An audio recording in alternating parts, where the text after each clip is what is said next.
আসসালামু আলাইকুম। নতুন ভিডিওতে আপনাদেরকে স্বাগতম। আজ এই ভিডিওতে নবম এবং দশম শ্রেণীর ইংলিশ সেকেন্ড পেপারের কোশ্চেন নাম্বার 1 এবং কোশ্চেন নাম্বার 2 এই এক দাগ এবং দুই দাগে যে প্রশ্নটা আসে তাই নিয়ে আলোচনা করব। এখন জেনে নিই কোশ্চেন 1-এ কি থাকে। কোশ্চেন 1-এ উইথ ক্লু থাকে। কোশ্চেন 1-এর বিষয়বস্তু হচ্ছে fill in the blank with the words from the box। Question 1-এ একটা বক্স দেওয়া থাকে, সেই বক্স থেকে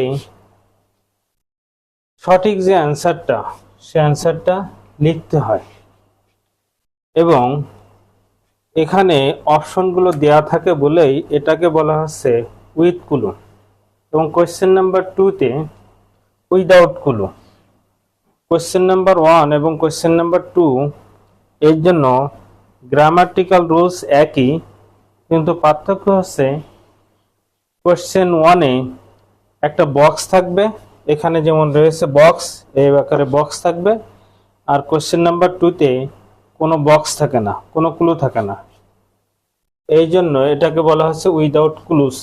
এখন এই 1 নাম্বার এবং 2 নাম্বার পূরণ করতে গেলে আমাদের কিছু নিয়ম জানা লাগবে।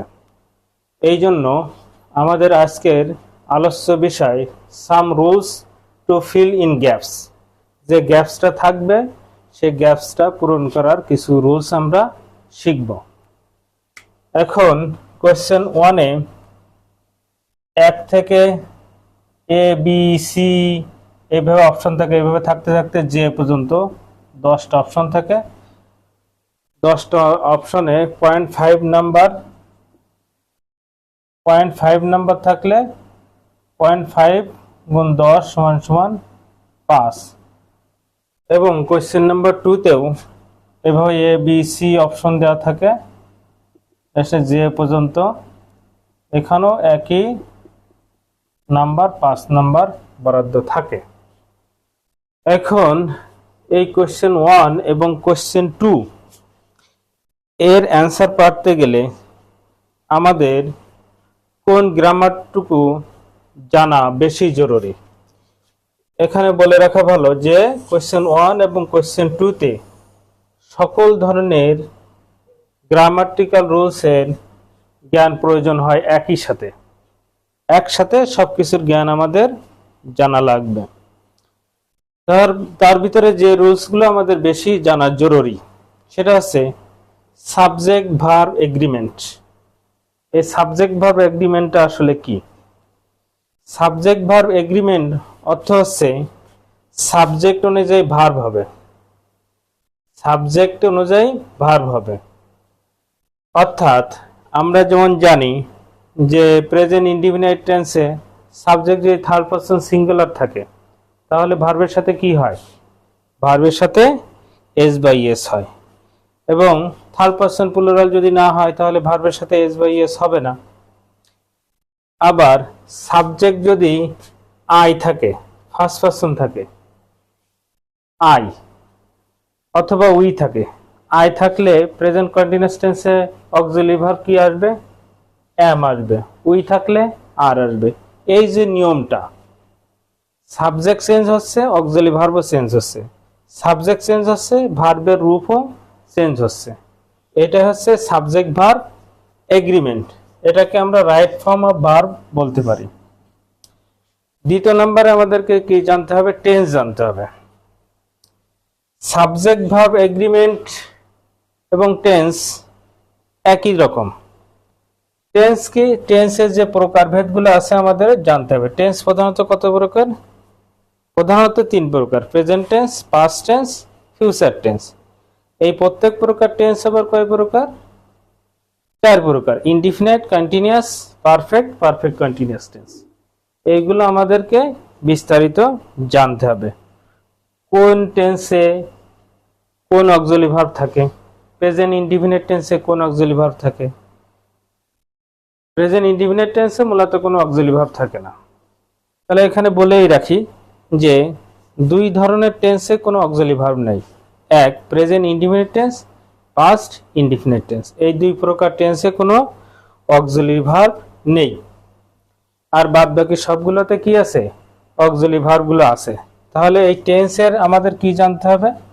টেন্স কাকে বলে এটা আমাদের জানা প্রয়োজন না এই কোয়েশ্চেন 1 এবং কোয়েশ্চেন 2 নাম্বারের অ্যান্সার দিতে গেলে।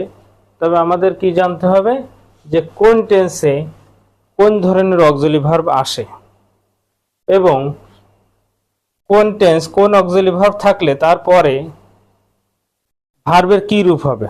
যেমন প্রেজেন্ট ইনডিফিনিট টেন্সে am is are যদি থাকে, প্রেজেন্ট ইনডিফিনিট টেন্সে তো am is are auxiliary verb হিসেবে থাকে না। যদি am is are থাকে প্রেজেন্ট ইনডিফিনিট টেন্সে, সেক্ষেত্রে কি হতে পারে? এটা হচ্ছে প্রিন্সিপাল ভার্ব হিসেবে ব্যবহার হবে। মূলত am is are হচ্ছে প্রেজেন্ট কন্টিনিউয়াস টেন্সের একটা অক্সিলারি ভার্ব। তো এখানে প্রেজেন্ট কন্টিনিউয়াস টেন্সে যদি অক্সিলারি ভার্ব থাকে, সেক্ষেত্রে আমাদের কি করতে হবে? am is are এর পরে ভার্বের সাথে ing দিতে হবে। তারপর কি দিতে হবে? প্রেজেন্ট পারফেক্ট টেন্সে হ্যাভ হ্যাজ, এরপরে ভার্বের কি হবে? পিভি হবে, পাস্ট পার্টিসিপল হবে। এইভাবে এই নিয়মগুলো আমাদেরকে জানতে হবে, এই স্ট্রাকচারগুলো আমাদেরকে জানতে হবে। টেন্সের স্ট্রাকচারের ধারণা রাখলেই মোটামুটি আমাদের 1 এবং 2 নম্বরের যে উত্তর দেওয়া টেন্স রিলেটেড যে প্রশ্নগুলো আসবে সেগুলো আমরা উত্তর দিতে পারবো। এবার ইউজ অফ অ্যাপ্রোপ্রিয়েট প্রিপজিশনের সঠিক ব্যবহারটা আমাদেরকে জানতে হবে।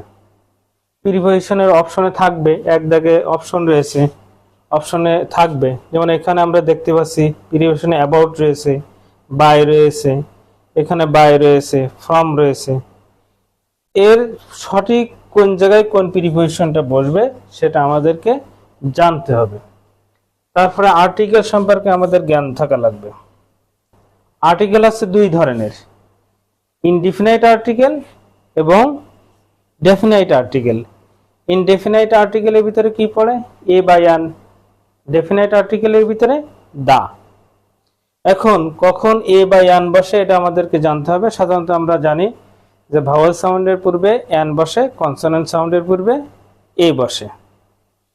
এটার বিস্তারিত নিয়ম আমাদেরকে জানতে হবে। তারপর আছে ন্যারেটিভ সেন্স। তো আমাদের ন্যারেশনের যে জ্ঞানটা রয়েছে সেটা আমাদেরকে জানতে হবে।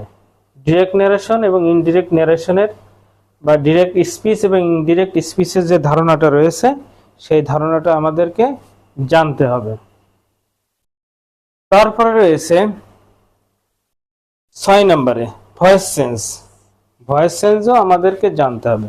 ভয়েস সেন্সের নিয়মগুলো আমাদেরকে জানতে হবে, না জানলে আমরা এইগুলোর উত্তর দিতে পারবো না। যেমন এরকম যদি থাকে যে am is are রয়েছে, তারপরে দেখা যাচ্ছে ভার্বের পাস্ট পার্টিসিপল ফর্ম দেওয়া লাগতে পারে। এখন আমাদের চিন্তা হতে পারে কেন পাস্ট পার্টিসিপল আসলো? am is are এর পরে তো ভার্বের সাথে ing হয়, আমরা জানি প্রেজেন্ট কন্টিনিউয়াস টেন্সে। কিন্তু am is are থাকলে তারপরে যদি বিং থাকে, এরপরে কি করতে হবে? ভার্বের পাস্ট পার্টিসিপল ফর্ম আমাদেরকে দিতে হবে। সুতরাং এই অল্প কথায় ভয়েস সেন্স বোঝা সম্ভব না। এই জন্য আমাদেরকে কি জানতে হবে? এই ভয়েস সেন্স সম্পর্কে যে নিয়ম কানুনগুলো রয়েছে সেইগুলো আমাদেরকে পরিপূর্ণভাবে জানতে হবে। এরপর কি জানতে হবে? Interchange of parts of speech. Interchange of part of speech, যেমন এর অর্থ কি? পার্ট অফ স্পিচ কত ধরনের? পার্ট অফ স্পিচ হচ্ছে 8 ধরনের।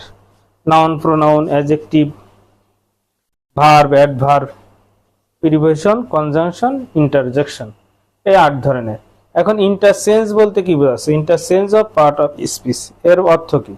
এর অর্থ হচ্ছে দেখা যাচ্ছে কোনো এই যে গ্যাপ রয়েছে উইথগুলোতে, যে ক্লু দেওয়া থাকবে সেখানে দেখা যাচ্ছে আমাদের দেওয়া রয়েছে বিউটি, এটা হচ্ছে আমরা জানি নাউন। কিন্তু এমন জায়গায় ওই বিউটি শব্দটা বসাতে হচ্ছে যে সেখানে দেখা যাচ্ছে আমাদের দরকার ভার্ব। তাহলে কি করতে হবে? এই বিউটি নাউনের ভার্ব রূপ কি? বিউটিফাই, এটা হচ্ছে ভার্ব রূপ। তো এই বিউটি নাউন থেকে বিউটিফাই যে পরিবর্তন করলাম, এটা হচ্ছে ইন্টারসেন্স of part of speech. Noun থেকে আমরা ভার্ব করলাম, তাহলে আমাদের কি লাগতে পারে? সেন্টেন্স অনুযায়ী আমাদের নাউন থেকে ভার্ব করা লাগতে পারে, ভার্ব থেকে আবার নাউন করা লাগতে পারে, আবার কি করা লাগতে পারে? আমাদের অনেক সময় অ্যাডজেক্টিভ করা লাগতে পারে, নাউন থেকে অ্যাডজেক্টিভ বা অ্যাডভার্বও করা লাগতে পারে। এই যে পরিবর্তন করা লাগতে পারে, এটা আমাদেরকে জানতে হবে। এটা হচ্ছে ইন্টারসেন্স অফ পার্ট অফ স্পিচ। এখন আমরা কি যদি এখন একটু বোর্ড কোশ্চেন দেখি, একটা বোর্ড কোশ্চেন দেখব। ঢাকা বোর্ড 2020 সালে একটা প্রশ্ন। এখানে ডিরেকশনে এইভাবে দেওয়া থাকবে, আমি সংক্ষেপে একটু লিখেছি এক লাইন, আরও অনেক কিছু লেখা থাকে। Feel in the blank with the words from the box.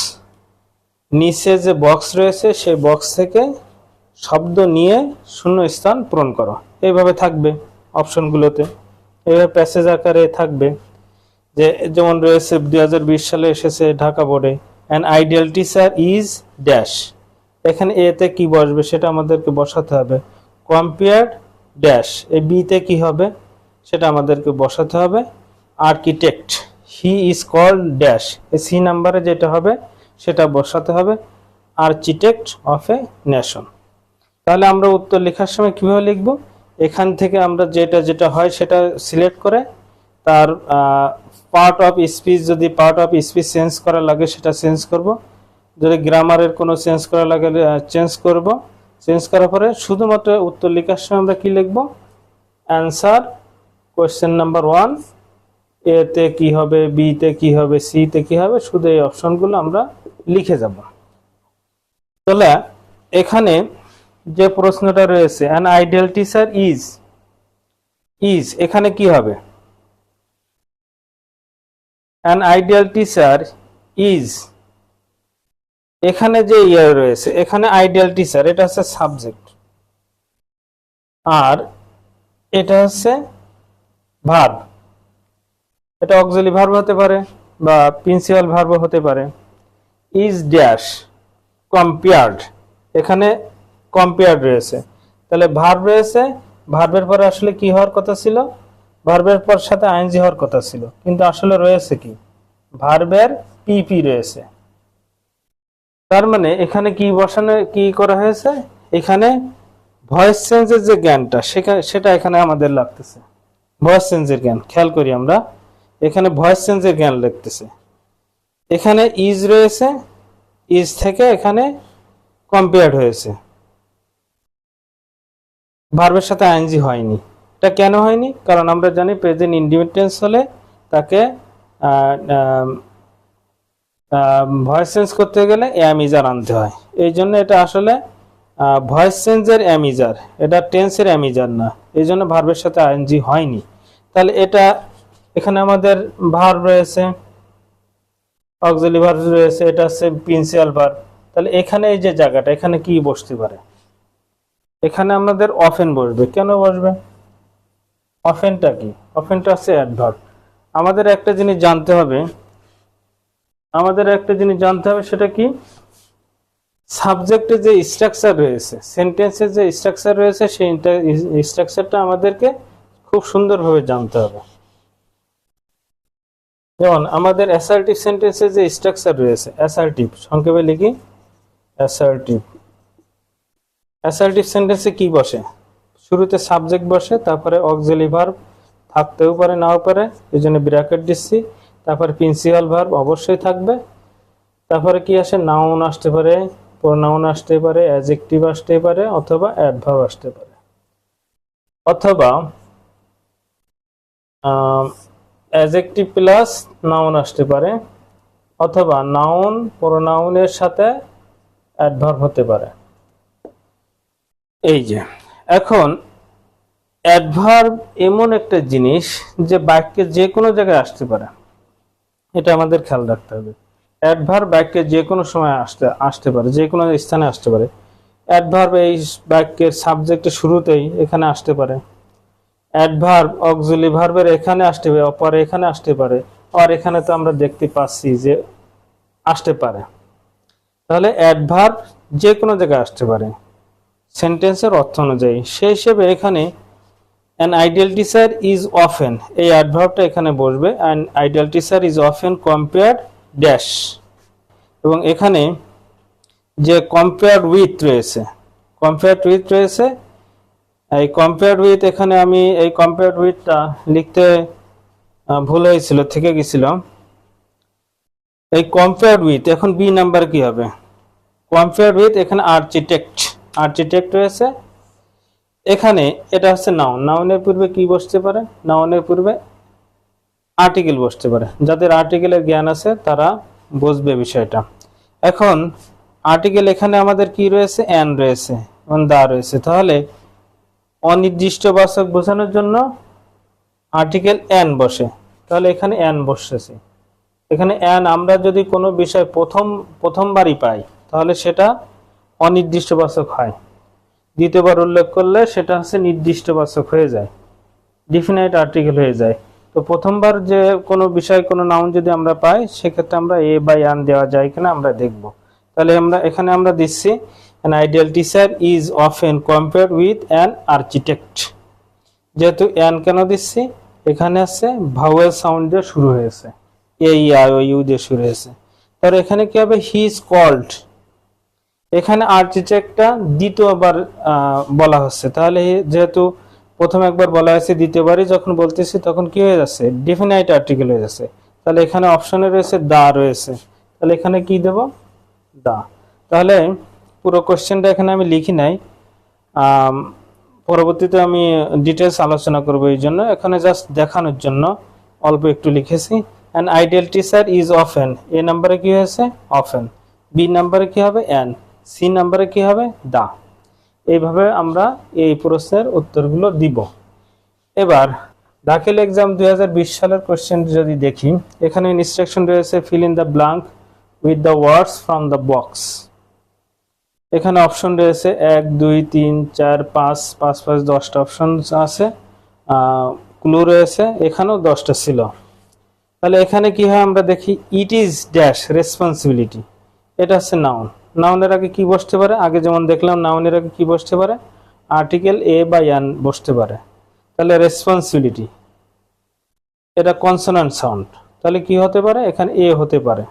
এখানে ভাওয়েল সাউন্ড ছিল বলে কি দিছিলাম? অ্যান দিছিলাম। এখানে কনসোনান্ট সাউন্ড বলে কি দিছি? এ দিব। তাহলে আর্টিকেলের যে জ্ঞানটা আমরা দুটো প্রশ্নে যেটা দেখলাম, ঢাকা বোর্ড 2020 দাখিল মাদ্রাসা বোর্ড 2020 সালে যে কোশ্চেন দেখতেছি, এখানে দেখতেছে আমাদের আর্টিকেলের জ্ঞান লাগতেছে। তাহলে ইট ইজ এ নাম্বারে কি হলো? It is a responsibility of human beings to prevent the environment. এখানে বি নাম্বারে কি হবে? এখানে যে অপশনগুলো রয়েছে এখানে বি নাম্বারে ফ্রম বসবে, এই প্রিপোজিশনটা বসতেছে। এখন কেন বসবে সেটা আমাদেরকে জানতে হবে। সেটা জেনে আমাদের এই জন্য কি করতে হবে? Use of appropriate preposition. Appropriate preposition, এখানে ফ্রম দিলাম, এখানে বাই কেন দিলাম না, এটা আমাদেরকে শিখতে হবে। To make dash dash dash, এবং অল্প একটু লেখা হয়েছে। এবার দেখি question number 2 without clue. Question number 2-তে কি থাকবে? Without clue. এখানে যেমন বক্স রয়েছে মাদ্রাসা বোর্ডের প্রশ্নে এবং ঢাকা বোর্ডের প্রশ্নে, বক্সে দেওয়া রয়েছে কিছু ক্লু দেওয়া রয়েছে, কিন্তু 2 নাম্বার কোয়েশ্চেনে উইদাউট ক্লু হওয়ার কারণে এখানে কি লেখা থাকবে? Fill in the blank with suitable words. আর এখানে কি লেখা ছিল? Fill in the blanks with the words from the box. এখানে কিন্তু কোনো বক্স থাকবে না, এখানে জাস্ট প্যাসেজ আকারে থাকবে, এ বি সি ডি এইভাবে অপশন আকারে থাকবে।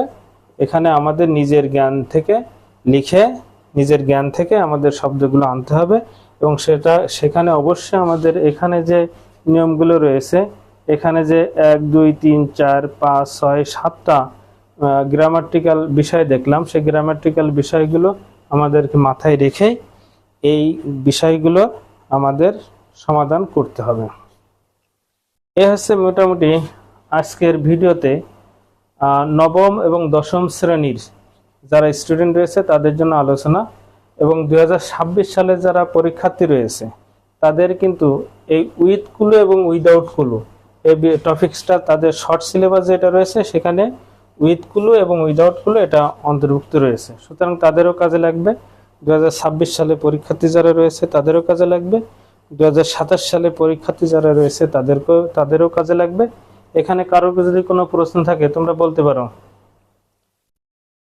কোনো প্রশ্ন থাকলে বলো, এবং এ বিষয়ে আমরা আরো বিস্তারিত আলোচনা করব।